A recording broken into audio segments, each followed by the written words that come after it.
Bismillahirrahmanirrahim. Alhamdulillahirrabbilalamin. Wassalatu wassalamu ala sayyidina Muhammad wa ala alihi wa sahbihi wa barik wa sallim. Amin amin ya rabbal alamin. Apa kabar kalian semua masyarakat sosmed? Semoga semuanya dalam penjagaan dan perlindungan Allah Subhanahu wa taala. Dan yang sakit jangan lupa untuk selalu bersabar, oke? Atas segala cubaan yang diberi oleh Allah Subhanahu wa taala.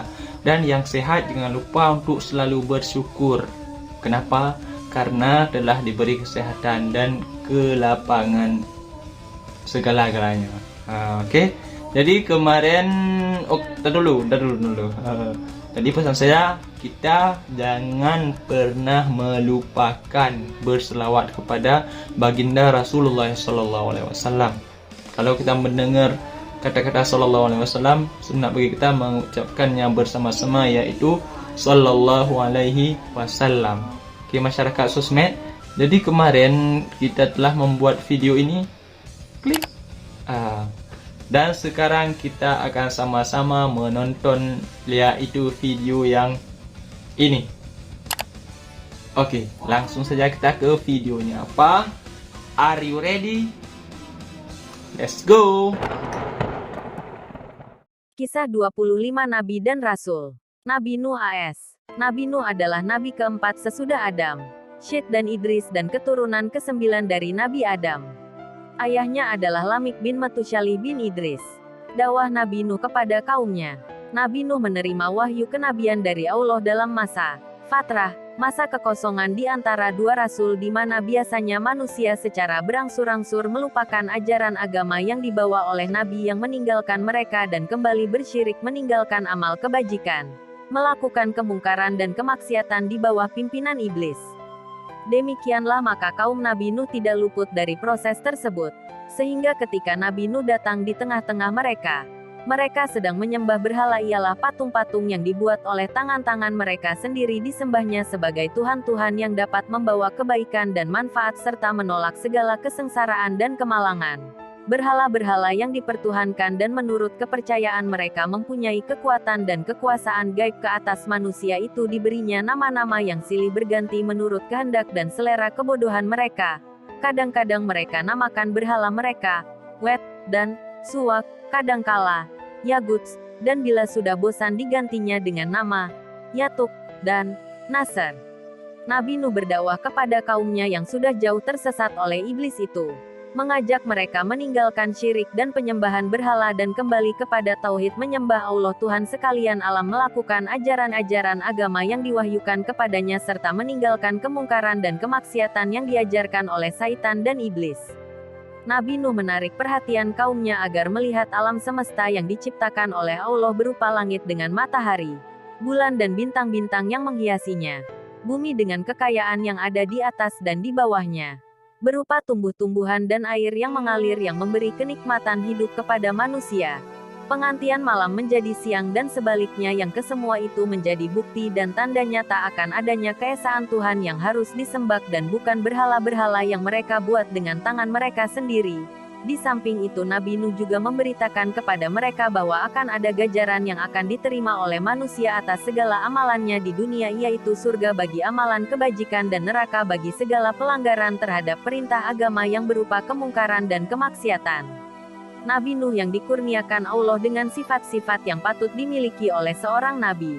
Fasih dan tegas dalam kata-katanya, bijaksana dan sabar dalam tindak tanduknya, melaksanakan tugas risalahnya kepada kaumnya dengan penuh kesabaran dan kebijaksanaan, dengan cara yang lemah lembut mengetuk hati nurani mereka, dan kadangkala dengan kata-kata yang tajam dan nada yang kasar bila menghadapi pembesar-pembesar kaumnya yang keras kepala, yang enggan menerima hujah dan dalil-dalil yang dikemukakan kepada mereka yang tidak dapat mereka membantahnya atau mematahkannya.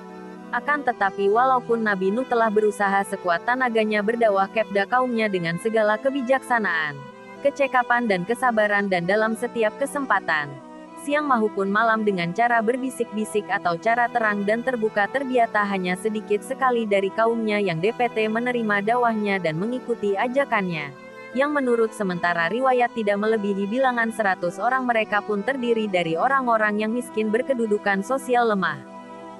Sedangkan orang yang kaya raya, berkedudukan tinggi dan terpandang dalam masyarakat, yang merupakan pembesar-pembesar dan penguasa-penguasa, tetap membangkang. tidak mempercayai Nabi Nuh, mengingkari dakwahnya dan sesekali tidak merelakan melepas agamanya dan kepercayaan mereka terhadap berhala-berhala mereka. Bahkan mereka berusaha dengan mengadakan persekongkolan hendak melumpuhkan dan mengagalkan usaha dakwah Nabi Nuh.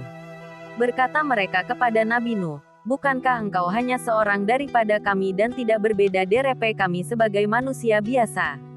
Jikalau betul Allah akan mengutuskan seorang rasul yang membawa perintahnya, nescaya ia akan mengutuskan seorang malaikat yang patut kami dengarkan kata-katanya dan kami ikuti ajakannya, dan bukan manusia biasa seperti engkau hanya DPT diikuti orang-orang rendah kedudukan sosialnya seperti para buruh petani, orang-orang yang tidak berpenghasilan yang bagi kami mereka seperti sampah masyarakat. Pengikut-pengikutmu itu adalah orang-orang yang tidak mempunyai daya pikiran dan ketajaman otak. Mereka mengikutimu secara buta tuli tanpa memikirkan dan menimbangkan masak-masak benar atau tidaknya dakwah dan ajakanmu itu. Coba agama yang engkau bawa dan ajaran-ajaran yang engkau sadurkan kepada kami itu betul-betul benar. Nescaya kamilah dulu mengikutimu dan bukannya orang-orang yang mengemis pengikut-pengikutmu itu. Kami sebagai pemuka-pemuka masyarakat yang pandai berpikir, memiliki kecerdasan otak dan pandangan yang luas dan yang dipandang masyarakat sebagai pemimpin-pemimpinnya. Tidaklah mudah kami menerima ajakanmu dan dakwahmu. Engkau tidak mempunyai kelebihan di atas kami tentang soal-soal kemasyarakatan dan pergaulan hidup. Kami jauh lebih pandai dan lebih mengetahui derpmu tentang hal itu semua. Anggapan kami terhadapmu tidak lain dan tidak bukan bahwa engkau adalah pendusta belaka. Nuh berkata, menjawab ejekan dan olok-olokan kaumnya. Adakah engkau mengira bahwa aku DPT memaksa kamu mengikuti ajaranku atau mengira bahwa aku mempunyai kekuasaan untuk menjadikan kamu orang-orang yang beriman jika kamu tetap menolak ajakanku dan tetap membuta tuli terhadap bukti-bukti kebenaran dakwahku dan tetap mempertahankan pendirianmu yang tersesat yang diilhamkan oleh kesombongan dan kecongkakan karena kedudukan dan harta benda yang kamu miliki? Aku hanya seorang manusia yang mendepete amanat dan diberi tugas oleh Allah untuk menyampaikan risalahnya kepada kamu. Jika kamu tetap berkeras kepala dan tidak mau kembali ke jalan yang benar dan menerima agama Allah yang diutuskannya kepadaku, maka terserahlah kepada Allah untuk menentukan hukumannya dan gajarannya ke atas diri kamu. Aku hanya pesuruh dan rasulnya yang diperintahkan untuk menyampaikan amanatnya kepada hamba-hambanya. Dialah yang berkuasa memberi hidayah kepadamu dan mengampuni dosamu atau menurunkan azab dan seksaannya di atas kamu sekalian jika ia kehendaki. Dialah pula yang berkuasa menurunkan seksa dan azabnya di dunia atau menangguhkannya sampai hari kemudian. Dialah Tuhan pencipta alam semesta ini. Maha kuasa, maha mengetahui, maha pengasih dan maha penyayang. Kaum Nuh mengemukakan syarat dengan berkata, "Wahai Nuh, jika engkau menghendaki kami mengikutimu dan memberi sokongan dan semangat kepada kamu dan kepada agama yang engkau bawa, maka jauhkanlah para pengikutmu yang terdiri dari orang-orang petani, buruh dan hamba-hamba sahaya itu. Usirlah mereka dari pengaulanmu karena kami tidak DPT bergaul dengan mereka, duduk berdampingan dengan mereka, mengikut cara hidup mereka dan bergabung dengan mereka dalam suatu agama dan kepercayaan. Dan bagaimana kami DPT menerima satu agama yang menyamaratakan para bangsawan dengan orang awam, penguasa dan pembesar dengan buruh-buruhnya dan orang kaya yang berkedudukan dengan orang yang miskin dan papa?" Nabi Nuh menolak pensyaratan kaumnya dan berkata, "Risalah dan agama yang aku bawa adalah untuk semua orang tiada pengecualian, yang pandai maupun yang bodoh, yang kaya maupun miskin, majikan ataupun buruh. Di antara penguasa dan rakyat biasa semuanya mempunyai kedudukan dan tempat yang sama terhadap agama dan hukum Allah. Andai kata aku memenuhi pensyaratan kamu dan meluluskan keinginanmu menyingkirkan para pengikutku yang setia itu, maka siapakah yang DPT kuharapkan akan meneruskan dakwahku kepada orang ramai, dan bagaimana aku sampai hati menjauhkan derku orang-orang yang telah beriman dan menerima dakwahku dengan penuh keyakinan dan keikhlasan dikala kamu menolaknya serta mengingkarinya. Orang-orang yang telah membantuku dalam tugasku dikala kamu menghalangi usahaku dan merintangi dakwahku. Dan bagaimanakah aku DPT mempertanggungjawabkan tindakan pengusiranku kepada mereka terhadap Allah bila mereka mengadu bahwa aku telah membalas kesetiaan dan ketaatan mereka dengan sebaliknya semata-mata untuk memenuhi permintaanmu dan tunduk kepada pensyaratanmu yang tidak wajar dan tidak DPT diterima oleh akal dan pikiran yang sihat. Sesungguhnya kamu adalah orang-orang yang bodoh dan tidak berpikiran sihat. Pada akhirnya, Karena merasa tidak berdaya lagi mengingkari kebenaran kata-kata Nabi Nuh dan merasa kehabisan alasan dan hujah untuk melanjutkan dialog dengan beliau, maka berkatalah mereka, "Wahai Nabi Nuh, kita telah banyak bermujadalah dan berdebat dan cukup berdialog serta mendengar dakwahmu yang sudah menjemukan itu. Kami tetap tidak akan mengikutimu dan tidak akan sesekali melepaskan kepercayaan dan adat istiadat kami sehingga tidak ada gunanya lagi engkau mengulang-ulangi dakwah dan ajakanmu dan bertegang lidah dengan kami. Datangkanlah apa yang engkau benar-benar orang yang menepati janji dan kata-katanya. Kami ingin melihat kebenaran kata-katamu dan ancamanmu dalam kenyataan. Karena kami masih tetap belum mempercayaimu dan tetap meragukan dakwahmu." Nabi Nuh berputus asa dari kaumnya. Nabi Nuh berada di tengah-tengah kaumnya selama 950 tahun berdakwah menyampaikan risalah Tuhan, mengajak mereka meninggalkan penyembahan berhala dan kembali menyembah dan beribadah kepada Allah yang Maha Kuasa, memimpin mereka keluar dari jalan yang sesat dan gelap ke jalan yang benar dan terang, mengajar mereka hukum-hukum syariat dan agama yang diwahyukan oleh Allah kepadanya, mengangkat derajat manusia yang tertindas dan lemah ketingga yang sesuai dengan fitrah dan kudratnya dan berusaha menghilangkan sifat-sifat sombong dan bongkak yang melekat pada para pembesar kaumnya dan mendidik agar mereka berkasih sayang, tolong-menolong di antara sesama manusia. Akan tetapi dalam waktu yang cukup lama itu, Nabi Nuh tidak berhasil menyadarkan dan menarik kaumnya untuk mengikuti dan menerima dakwahnya beriman, bertauhid dan beribadat kepada Allah kecuali sekelompok kecil kaumnya yang tidak mencapai seramai 100 orang. Walaupun ia telah melakukan tugasnya dengan segala daya usahanya dan sekuat tenaganya dengan penuh kesabaran dan kesulitan menghadapi penghinaan, ejekan dan cercaan makian kaumnya, karena ia mengharapkan akan DTG masanya di mana kaumnya akan sadar diri dan DTG mengakui kebenarannya dan kebenaran dakwahnya. Harapan Nabi Nuh akan kesadaran kaumnya ternyata makin hari makin berkurangan dan bahwa sinar iman dan takwa tidak akan menebus ke dalam hati mereka yang telah tertutup rapat oleh ajaran dan bisikan iblis. Hal mana Nabi Nuh berupa berfirman Allah yang bermaksud, "Sesungguhnya tidak akan seorang DRP kaumnya mengikutimu dan beriman kecuali mereka yang telah mengikutimu dan beriman lebih dahulu. Maka janganlah engkau bersedih hati karena apa yang mereka perbuatkan." Dengan penegasan firman Allah itu, lenyaplah sisa harapan Nabi Nuh dari kaumnya dan habislah kesabarannya. Ia memohon kepada Allah agar menurunkan azabnya di atas kaumnya yang berkepala batu seraya berseru, "Ya Allah, janganlah engkau biarkan seorang pun DRP orang-orang kafir itu hidup dan tinggal di atas bumi ini. Mereka akan berusaha menyesatkan hamba-hambamu. Jika engkau biarkan mereka tinggal dan mereka tidak akan melahirkan dan menurunkan selain anak-anak yang berbuat maksiat dan anak-anak yang kafir SPT, mereka." Doa Nabi Nuh dikabulkan oleh Allah dan permohonannya diluluskan dan tidak perlu lagi menghiraukan dan mempersoalkan kaumnya, karena mereka itu akan menerima hukuman Allah dengan mati tenggelam. Nabi Nuh membuat kapal. Setelah menerima perintah Allah untuk membuat sebuah kapal, segeralah Nabi Nuh mengumpulkan para pengikutnya dan mulai mereka mengumpulkan ben yang diperlukan untuk maksud tersebut. Kemudian dengan mengambil tempat di luar dan agak jauh dari kota dan keramaiannya, mereka dengan rajin dan tekun bekerja siang dan malam menyelesaikan pembinaan kapal yang diperintahkan itu. Walaupun Nabi Nuh telah menjauhi kota dan masyarakatnya, agar DPT bekerja dengan tenang tanpa gangguan bagi menyelesaikan pembinaan kapalnya, namun ia tidak luput dari ejekan dan cemuhan kaumnya yang kebetulan atau sengaja melalui tempat kerja membina kapal itu. Mereka mengejek dan mengolok-olok dengan mengatakan, "Wahai Nuh, sejak bila engkau telah menjadi tukang kayu dan pembuat kapal? Bukankah engkau seorang nabi dan rasul menurut pengakuanmu? Kenapa sekarang menjadi seorang tukang kayu dan pembuat kapal? Dan kapal yang engkau buat itu di tempat yang jauh dari air ini adalah maksudmu untuk ditarik oleh kerbau ataukah mengharapkan angin yang akan menarik kapalmu ke laut?" Dan lain-lain kata ejekan yang diterima oleh Nabi Nuh dengan sikap dingin dan tersenyum seraya menjawab, "Baiklah, tunggu saja saatnya nanti.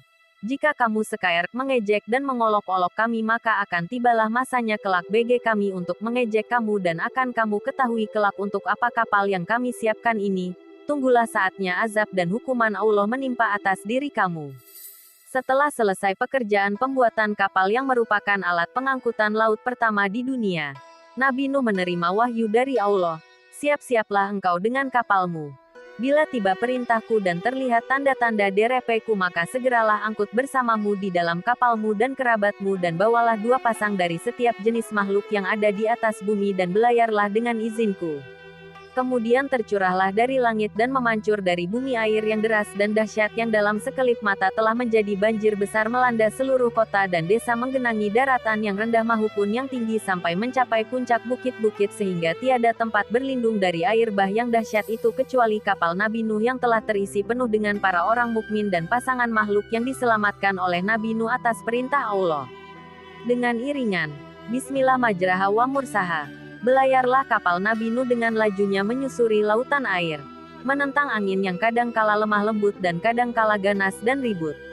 Di kanan kiri kapal terlihatlah orang-orang kafir bergelut melawan gelombang air yang menggunung, berusaha menyelamat diri dari cengkaman maut yang sudah sedia menerkam mereka di dalam lipatan gelombang-gelombang itu.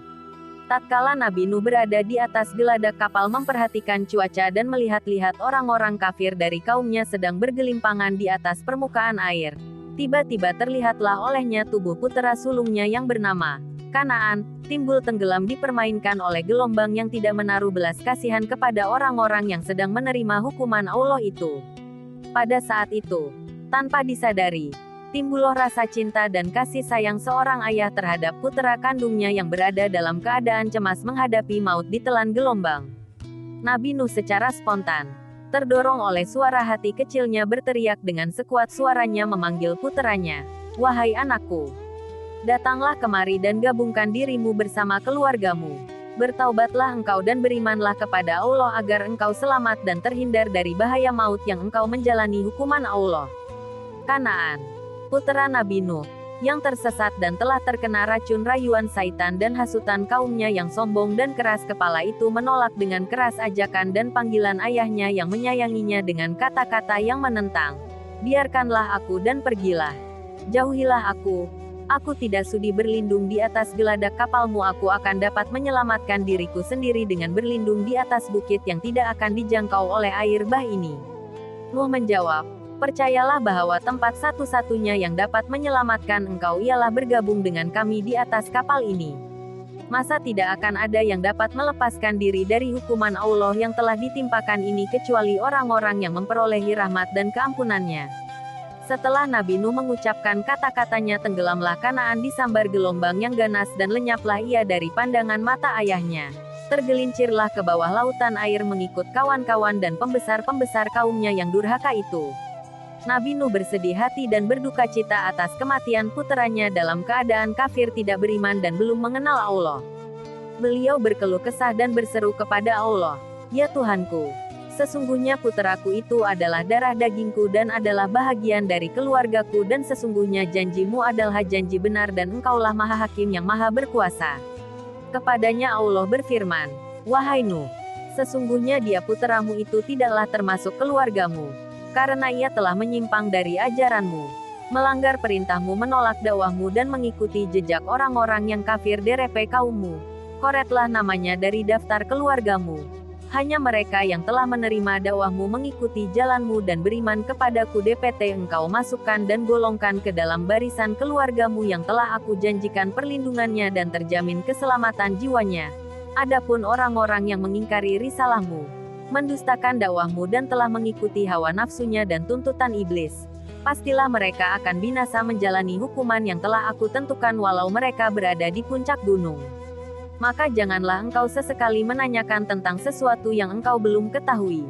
Aku ingatkan, janganlah engkau sampai tergolong ke dalam golongan orang-orang yang bodoh." Nabi Nuh sadar segera setelah menerima teguran dari Allah bahwa cinta kasih sayangnya kepada anaknya telah menjadikan ia lupa akan janji dan ancaman Allah terhadap orang-orang kafir termasuk puteranya sendiri.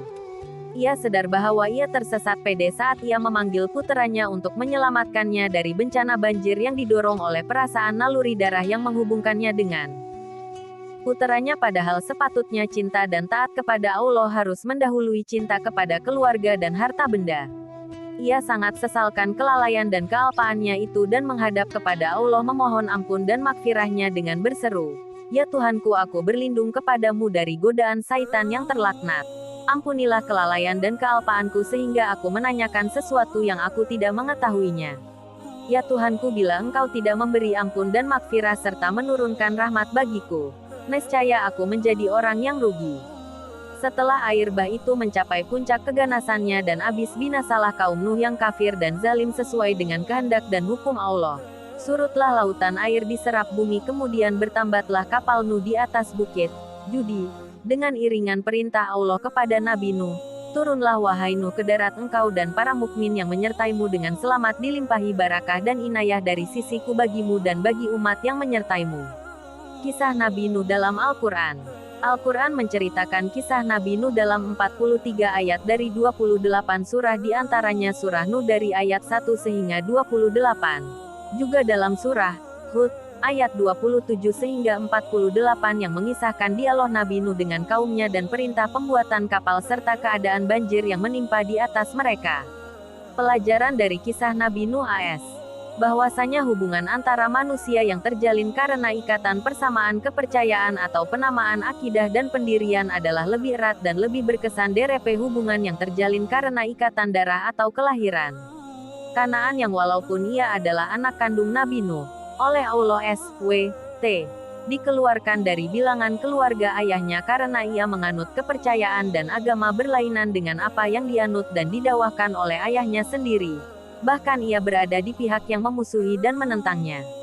Maka dalam pengertian inilah dapat difahami firman Allah dalam Al-Quran yang bermaksud, sesungguhnya para mukmin itu adalah bersaudara.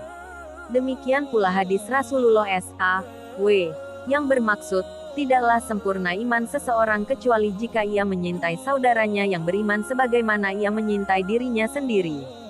Juga peribahasa yang berbunyi, ada kalanya engkau memperolehi seorang saudara yang tidak dilahirkan oleh ibumu.